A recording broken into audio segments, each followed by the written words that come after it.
සුබ උදෑසනක් සියලු දෙනාටම. අද මේ වීඩියෝ එක ඇත්තටම කරන්න බලාපොරොත්තු වෙන්නේ ඔස්ට්‍රේලියාවේ වික්ටෝරියා ප්‍රාන්තේ මේ වගේ නගරවල, ඒ කියන්නේ නගර හා සම්බන්ධ ඒ ගම්මාන වල කොහොමද මේ ඉදිකිරීම් කටයුතු විශේෂයෙන්ම මේ ගෘහයක් හදාගන්න. එහෙම නැත්නම් තමන්ගේ ගෙවල් දොරවල් හදන විදිහ පොඩ්ඩක් මේවා කරන්න. මේ මම ඉන්නේ ඇත්තටම වික්ටෝරියා ප්‍රාන්තයේ තියෙන සුන්දර ස්ථානයක් සන්බෙරි කියලා. ඒ සන්බෙරි වල එක්තරා රොසෙන්ටල් කියන ස්ටේට් එකේ තමයි මම මේ ඉන්නේ. ඔබට පේනවා ඇති මේ ලස්සනට මනාව සකස් කරලා තියෙන හොඳ ආකාරයට, ඒ කියන්නේ නගර නිර්මාණය, ගම් නිර්මාණය ඉතාමත් ඒ උසස් අන්දමට, ඉතාමත් උස්කසවත් අන්දමට මෙම මේ ඔස්ට්‍රේලියාව තුළ කරන විශේෂයෙන් මා දන්නා පරිදි වික්ටෝරියා ප්‍රාන්තයේ විශේෂයෙන්ම වෙනත් ප්‍රාන්තවල වෙනත් විවිධ ක්‍රම භාවිතා කරනවා ඇති. ඒ වුණාට මේ ප්‍රාන්තය තුළදී මේ වගේ ඒ නිර්මාණය කරලා ඒ එක්තරා විදිහකට ඉතාම සැලසුම් සහගතව තමයි මේ ඉදිකිරීම් කටයුතු කරගෙන යන්නේ. ඉතින් මෙතෙන්දි මේ ඔබට පේනවා ඇති මේ බාගෙට ඉදි කරපු නිවාස තියෙනවා. ඒ වගේම දැනටත් ගොඩක් නිවාස ඉදි කෙරමින් යනවා. ඒ වගේම ගොඩක් වෙලාවට ගත්තාම මේ නිවාස තුළ මේ ඉදිකිරීම් කටයුතු කරන්නේ ගොඩක් වෙලාවටම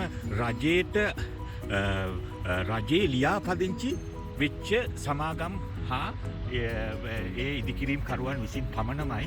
විශේෂයෙන්ම ඒ කාර්යභාර ඉතාමත් දීර්ඝ කාර්යයක් වෙනවා. It's a long process to become a builder. ඒ වුණාට ඒක ගත්තට පස්සේ ඒගොල්ලන්ට ඒක කරගෙන යන්න කිසිම බාධාවක් නැහැ. ඉතින් ඒ කරගෙන යාමේදී ඇත්තටම මට කියන්න ඕනේ ඊළඟ වීඩියෝ එකකදී බලාපොරොත්තු වෙනවා අපි ගියක් ළඟට ගිහිල්ලා ඒගොල්ලෝ කොහොමද ඒ ගෙවල් හදන්නේ, මොන අමුද්‍රව්‍යද භාවිතා කරන්නේ, එතන ගියාම මොන වගේ ක්‍රමවේදයන්ද ඒගොල්ලෝ භාවිතා කරන්නේ කියලා කියන්න. ඒ වගේම හදනකොට ඒ පිළිවෙත කොච්චර කාල සීමාවක් මේවට යනවද, ඒ වගේම ඒ හදන ආකාර විශේෂයෙන්ම අපි ගත්තොතින් එහෙම ගෙදරක සැලසුම ෆ්ලෝ ප්ලෑන් එකක් කොහොමද නිර්මාණය කරගන්නේ. ඒ දැන් අපි දන්නවා ලංකාව වගේ රටවල් වල ඉඩම, එහෙම නැත්නම් තමන්ගේ ඉඩම දිහා බලලා ඒ ගෘහ නිර්මාණ ශිල්පියා හෝ ඒ ඉංජිනේරුවරයා හෝ ඒ අදාළ ආයතනය ඒකට සරිලන විදිහට බිම් සැලැස්ම, එහෙම නැත්නම් ෆ්ලෝ ප්ලෑන් එක සකස් කරනවා. මෙහිදී වෙන්නේ ඒගොල්ලෝ සකස් කරපු ෆ්ලෝ ප්ලෑන් වල ආකාරයට ඉඩම බොහොමත් වෙලාවට මේ මනාව සැලසුම් කරලා සකස් කරලා තියෙනවා. දැන් ඔබට පේනවා ඇති මෙතනදී මේ වෙලාවේ මේ කියන්නේ නිවාස සංකීර්ණයක්. මේකට අපි ඉංග්‍රීසියෙන් කියනවා ටවුන් හවුස් කියලා. මේ ටවුන් හවුස් සංකීර්ණයක් හදන්න ඒගොල්ලෝ ගොඩක් වෙලාවට ඒගොල්ලෝ දැන් උදේ පාන්දරින් දැන් වෙලාව උදේ 9යි. ඉතින් මේගොල්ලෝ 7ට විතර වැඩට ඇවිල්ලා ලස්සනට මේ වැඩ කටයුතු කරගෙන යනවා.